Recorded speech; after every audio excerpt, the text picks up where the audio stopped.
I believe students need their teacher to be their ally. I grew up as a third culture student in two cultures and two school systems. This brought many positive experiences and challenges.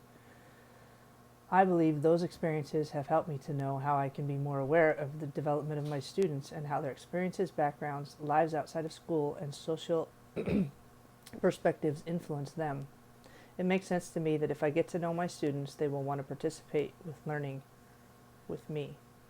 So my goal as a teacher is not to convince them that my perspective is right, but rather to hand them tools that will help them in their continued lifelong learning. My purpose statement is that our classroom will provide a safe and caring environment where all students are valued and can succeed academically.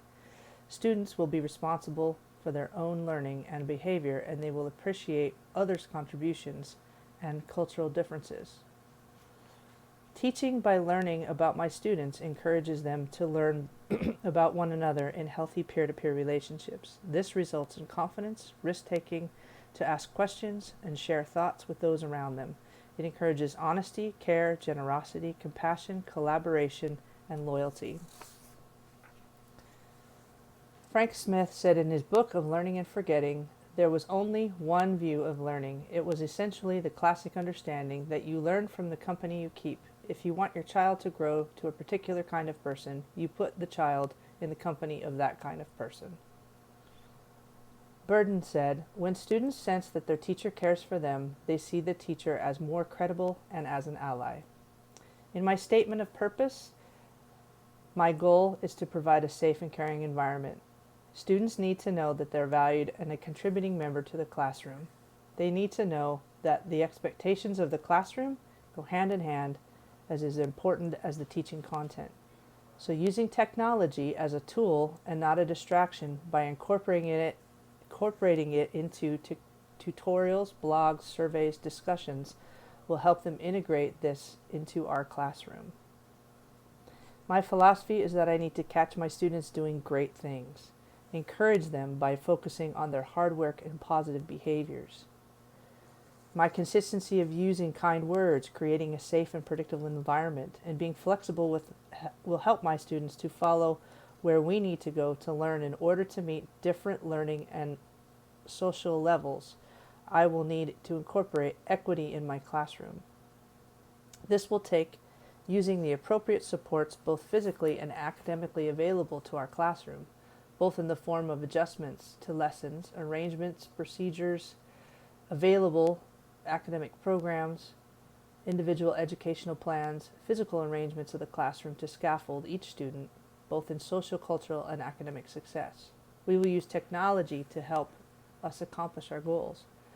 The discipline I teach is health, and it requires that we learn who we are, why we think the way we do, and how we contribute to our own health and that of our communities. Palmer said, I've learned that different students have different needs when it comes to help with new vocabulary or questions, so there's no need to waste time and explain something that perhaps only one or two students will benefit from. Instead, teaching students to be independent and know how to find the answers they need makes the class a different environment. Technology gives us the ability to access the global community, to collaborate with others, access experts, research information, share through blogs, vlogs, tutorials, etc. with our communities. Technology opens up access to all levels of learning and student abilities. Technology can bring equity and quality interaction to the classroom. My goals of technology in my classroom is to first use it to help students create, share, and reflect on what they learn. My second goal is to help my students see technology as a tool and not a distraction. Cell phones will be used for research, surveys, discussion groups when possible. My last goal will be to use technology to teach my students to connect their productiveness to their communities. We will do this by writing blogs, creating tutorials, etc. Culturally relevant teaching advocates the kind of cooperation that leads students to believe that they cannot be successful without getting help from others or without being helpful to others. This means that in the classroom there will be assignments that without collaboration the students will not be able to accomplish it on their own. By using technology, they will be able to reach not only their own classroom and then our own school, but they will be able to access the world globally for not just information, but for building connection, for building relationship, for making their communities better.